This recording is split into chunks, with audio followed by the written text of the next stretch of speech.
Hello friends, இன்னைக்கு சூப்பரான ஒரு மீன் குழம்பு செய்யலாம் வாங்க. ரெடி பண்ணி வச்சிருக்கேன். சின்ன வெங்காயம் கொஞ்சம் முழுசா எடுத்து வச்சிருக்கேன். கொஞ்சம் கட் பண்ணி வச்சிருக்கேன். தக்காளி கட் பண்ணி வச்சிருக்கேன். பூண்டு கட் பண்ணி வச்சிருக்கேன். புளி ஊற வச்சிருக்கேன். மீன் நல்லா கழுவி எடுத்து வச்சிருக்கேன். வாங்க எப்படி செய்யறதுன்னு பாருங்க. ஸ்டவ்ல வடச்சட்டி வச்சு எண்ணெய் விட்டுருக்கேன். இப்போ முதல்ல ஒரு பேஸ்ட் அரைச்சிக்கலாம். அதனால வணக்கிக்கலாம். முதல்ல சின்ன வெங்காயத்தை பாருங்க, அது நல்லா கொஞ்சம் வணக்கிக்கலாம்.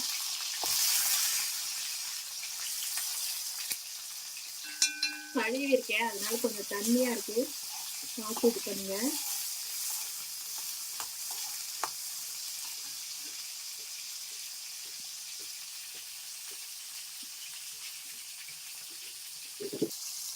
இப்ப கொஞ்சம் தக்காளி போட்டுக்கலாம். எல்லாமே பாதி பாதி எடுத்து வச்சுக்கோங்க. பூண்டு, வெங்காயம், தக்காளி எல்லாமே கொஞ்சம் வணக்கிறதுக்கும் கொஞ்சம் அரைக்கிறதுக்கும் எடுத்து வச்சுக்கோங்க.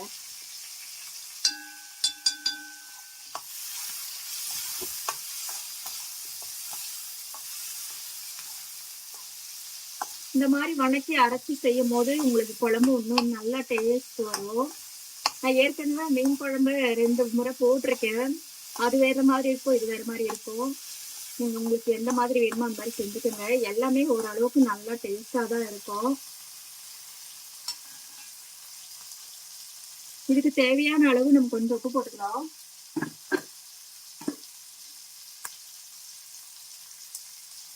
இப்போ பாருங்க, காரம் சேர்த்துக்கலாம் தேவையான அளவு. கொஞ்சம்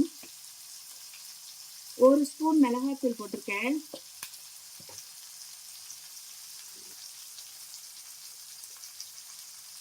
பாருங்க, கொஞ்சமா ஜீரகத்தூள் போட்டிருக்கேன்.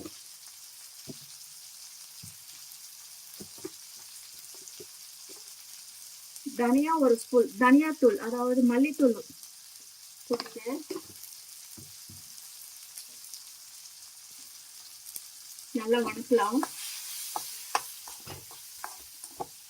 உங்களுக்கு குழம்பு நல்லா கெட்டித்தன்மை கொடுக்கும், நல்ல ஒரு டேஸ்ட் கொடுக்கும் இந்த மாதிரி அரைச்சு நீங்க பண்ணும் போது. வணங்கிருச்சு. இதுல பாத்தீங்கன்னா கொஞ்சமா மிளகு போட்டிருக்கேன். நான் மீன் கொஞ்சம் தான் எடுத்திருக்கேன், அதுக்கு தகுந்த மாதிரி நீங்க போட்டுக்குங்க. பாருங்க, கொஞ்சம் சோம்பு, கொஞ்சம் ஜீரகம். இது நல்லா வணங்கிடுச்சு. இப்போ இறக்கி ஆறினவுடனே இதை அரைச்சு பேஸ்டா எடுத்துக்கலாம். இப்ப பாத்தீங்கன்னா இன்னொரு பேஸ்ட் அரைச்சு வச்சிருக்கலாம். இது இன்னொரு பாத்திரம் வடச்சட்டியில நான் மண் சட்டியில இப்ப யூஸ் பண்ணல, நான் வடச்சட்டியில யூஸ் பண்றேன். இப்போ தேங்காய் எண்ணெய் விட்டுருக்கேன். தேங்காய் எண்ணெயோ இல்லை நல்லெண்ணெயோ நீங்க விடுங்க, அப்பதான் உங்களுக்கு டேஸ்டா இருக்கும். தேங்காய் எண்ணெய் விடும் போது இன்னும் கேரளா ஸ்டைல்ல இருக்கும். இப்ப எண்ணெய் காஞ்ச உடனே நம்ம கடுகு போட்டுக்கலாம்.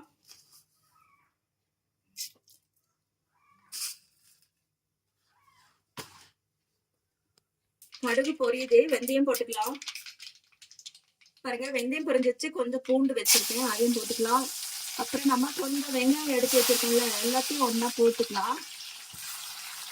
பாதி டேஸ்ட்டுக்கும் பாதி குழம்புக்கும் போட்டிருக்கேன்.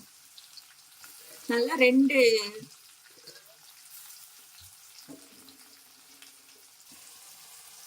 இப்போ கொஞ்சம் கல்லுப்பு போட்டிருக்கேன். ஏற்கனவே உப்பு போட்டிருக்கேன், பார்த்து இது பண்ணிக்கோங்க. நான் ஒரு 100 கிராம் சின்ன வெங்காயம் எடுத்திருக்கேன், சரிங்களா?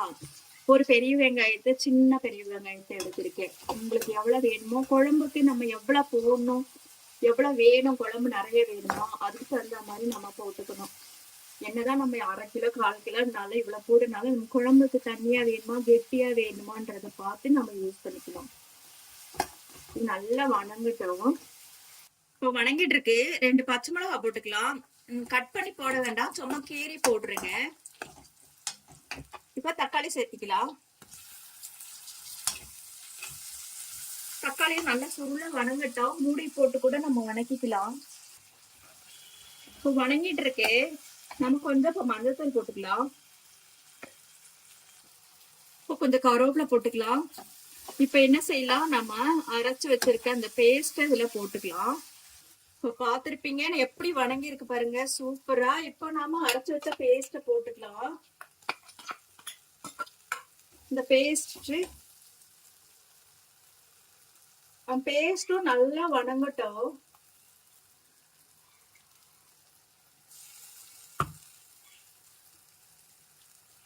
இதுக்கு பாத்தீங்கன்னா பழைய புளி இருந்ததுன்னா குழம்பு நல்லா சூப்பரா இருக்கும். என்கிட்ட தீந்துருச்சு. நான் புது புளி தான் கொஞ்சம் வச்சிருக்கேன். புது புளி தான் என்கிட்ட இருக்கு. நீங்க மீன் குழம்புக்கு பழைய புளி இருந்தா நல்லா இருக்கும். பாருங்க, இது நல்லா பிரிஞ்சு வரட்டும். எண்ணெய் பிரிஞ்சு வரணும். ரெண்டாவது பாத்தீங்கன்னா ஸ்டவ் சிம்ல வச்சுக்கோங்க. இப்ப உங்களுக்கு காரம் பத்தலைன்னா கூட நீங்க மிளகாத்தூள், குழம்பு மிளகாத்தூள் வேணா கூட ஒரு ஸ்பூன் போட்டுக்கோங்க. பாருங்க, குழம்பு எப்படி சூப்பரா அருமையா ரெடி ஆயிடுச்சு. இப்ப நம்ம கரைச்சு வச்ச புளிய நம்ம ஊத்திக்கலாம். நான் ஏற்கனவே சொன்ன மாதிரிதான் இது புது புளி, பழைய புளி இல்ல. உங்ககிட்ட இருந்தா அது பழைய புளி போடுங்க. அப்பதான் இன்னும் நல்ல டேஸ்டா இருக்கும். குழம்பு கலராகவும் இருக்கும்.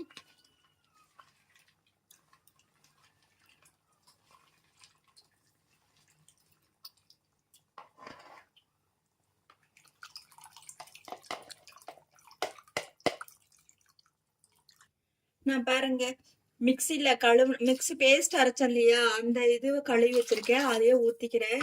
இப்போ இந்த தண்ணி நல்லா புளி தண்ணி கொதிக்கட்டும்.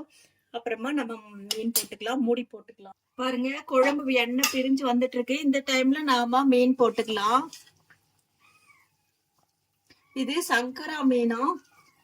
எனக்கு மீன் பத்தியெல்லாம் அவ்வளவு தெரியாது. இருந்தாலும் சங்கரா மீனுன்னு சொன்னாங்க.